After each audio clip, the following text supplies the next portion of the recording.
নতুন আলু দিয়ে কাতলা মাছের পাতলা ঝোল বানানোর জন্য এখানে কাতলা মাছ ধুয়ে নুন হলুদ লঙ্কার গুঁড়ো দিয়ে মেখে নিলাম ভালো করে। এবারে কড়াইতে সর্ষের তেল গরম করে মাছগুলোকে লাল লাল করে ভেজে তুলে নেব।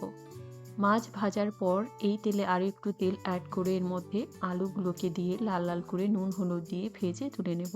এবারে শুকনো লঙ্কা গোটা জিরে ফোড়ন দিয়ে এর মধ্যে সামান্য পেঁয়াজ আদা রসুন বাটা আর কাঁচা জিরে একসঙ্গে বেটে নিয়েছি।